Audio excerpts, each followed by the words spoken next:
Hello everyone, my name is Lauren Juarez and I am so glad that you're here. So tomorrow is kind of a big day for me.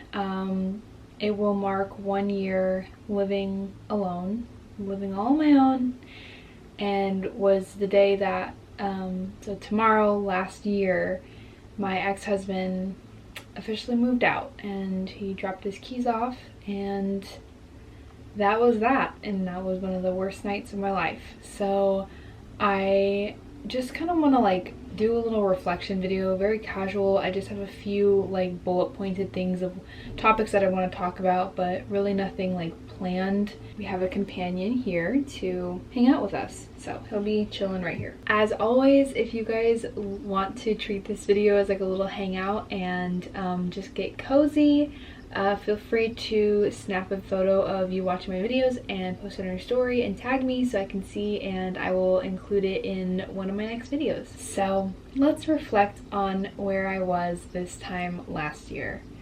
This time last year, I had already moved back into my apartment after being at my sister and her husband's apartment for like 8 or 9 days. I was feeling definitely so lost and so like just kind of like floundering around, and I didn't even know like what was going to happen. I was so scared. So I was definitely feeling at this point like I needed to seek male validation in a lot of different ways, because in my marriage and obviously at the end of all of this stuff, I was feeling pretty bad about myself, and I was feeling like I am not beautiful because I was literally told that.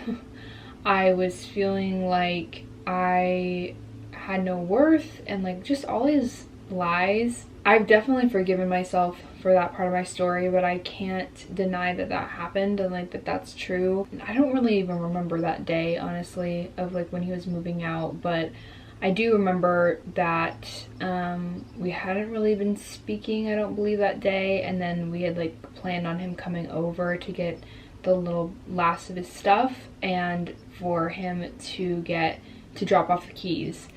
I think it probably, just like looking back, would have been better for him to drop off the keys a lot earlier than that, especially if you are in a situation where you feel slightly unsafe or unsure or very untrusting of your ex-partner. Like, you definitely want to get the keys back like ASAP. So I don't really know why I decided to like kind of wait on getting the keys back, but that would have been great to do that like way sooner than I did.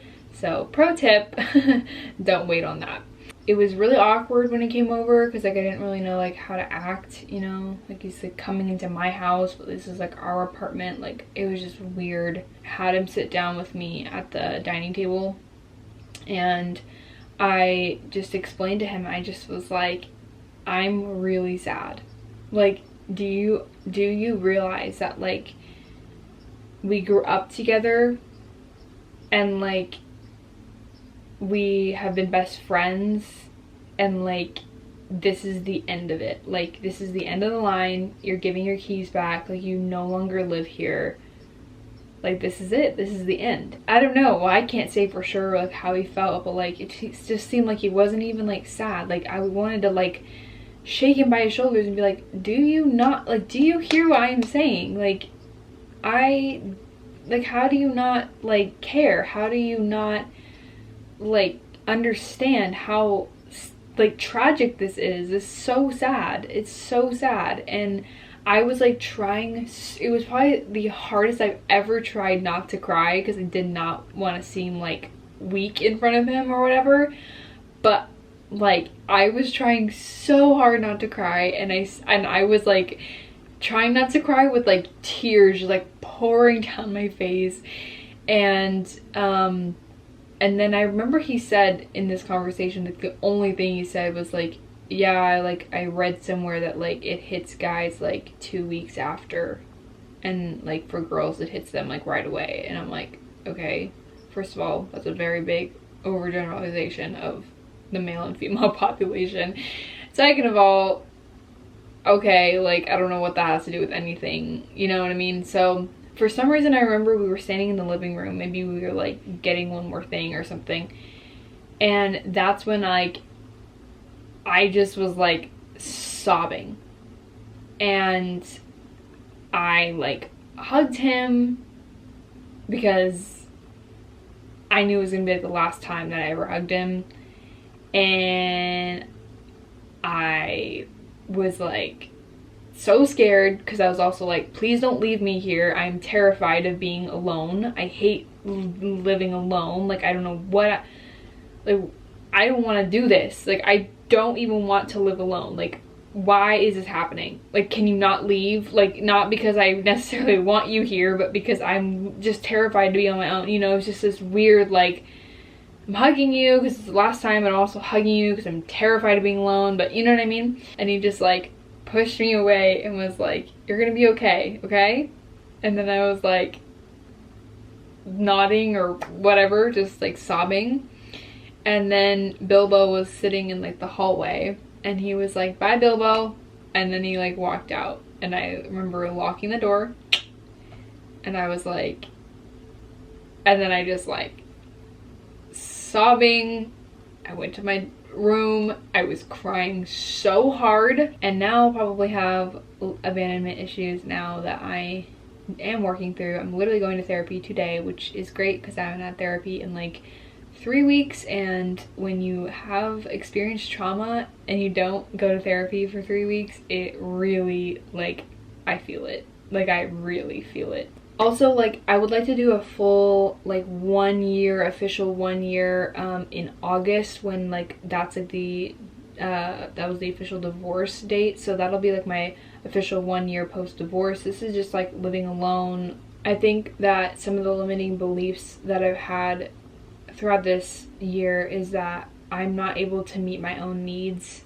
I'm not able to provide for myself financially. I'm not able to provide for myself just with my basic needs in life, and I can't do hard things by myself, and I can't do this alone. I need a partner. That my worth and my value comes from men telling me, you know, you're beautiful, or you're smart, or you're funny, or whatever. That, like, it's essential that I have somebody telling me that. And it is very powerful, and it is very freeing to know that I do not need anybody else to tell me that.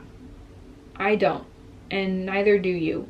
Once you can realize how much worth you have just as, like, who you are, just there as a human being, like, you won't want to waste your time on these people that, like, make you feel like anything less than. So now I'm realizing, like, through all these little things that I've done throughout the year, I've realized I can do those things. I can provide for myself. I can meet my own needs financially. I can, even if it's hard, I can work really hard and provide for myself financially. I can, you know, be responsible and take care of things on my own. I can, you know, deal with the hard paperwork and bills that I have to do that I don't like doing. I can do those things. I can learn new skills. I can meet new people. I can meet my basic needs of feeding myself and going to the grocery store and all these little things. And I will literally, like, I want to be so fully honest with you guys.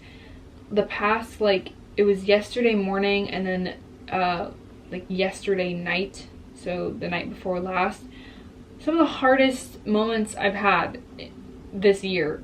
I got triggered by all these tiny little things, and I literally was back in the mindset of feeling like I can't do this, like I'm so scared and can't get out of bed. I just want to be, like, fully transparent with you that even a year after living alone, I'm not, like, fully healed. Like, I'm not fully, like, not thinking those things anymore. Like, it's every day I have to work and tell myself, like, I can do this, I can do this, I will, like, provide for myself today, I will, like, meet the needs that I have today, I will get the things done that I have to get done today, and I will rely on God for my strength today. Like, it's an everyday thing, and I let it, like, slip one little time and I was back in that mindset. So it is, for me at least, like, I have to constantly remind myself of these things, meditate on scripture.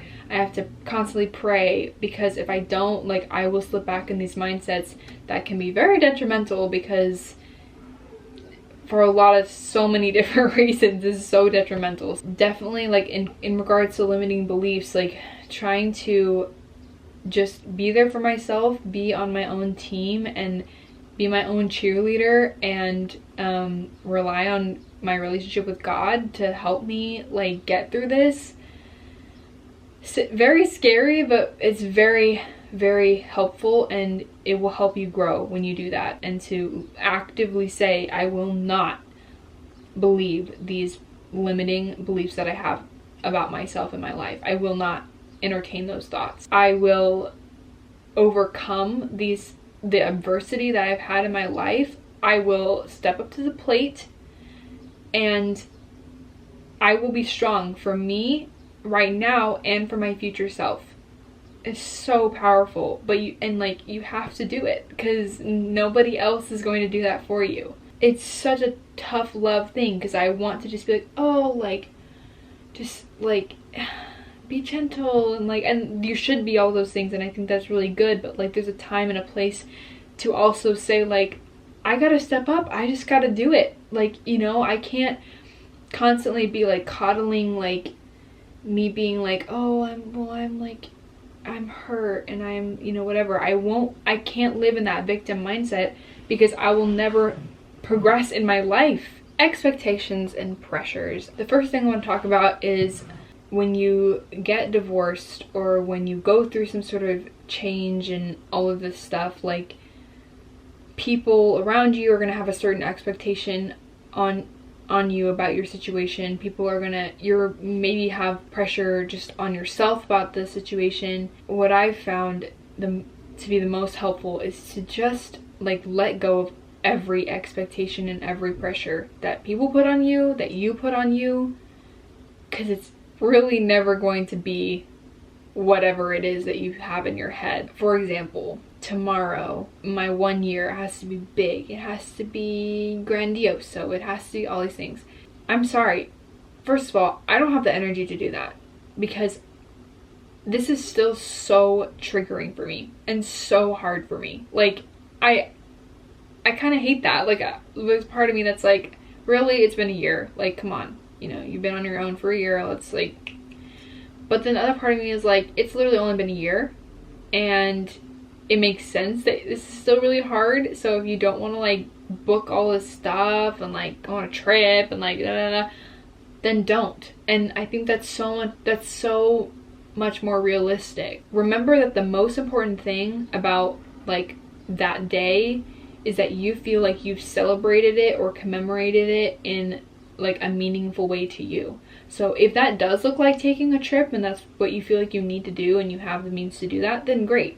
But if you don't have the means to do that, like, I honestly don't have the means to take a trip right now. I just don't. It's not in the budget. And if you feel like you don't have the energy for that, and you don't really want to do that, then don't, and it's okay. I want to, like, just take it easy, have a nice, lovely morning with myself, not worry about things, maybe bake something, maybe work on a little craft, maybe do some painting, just do something that makes me feel good. And then my lovely friend who I've met through my church, so graciously extending her time to me to go do a little hike and a little acai bowl hangout time.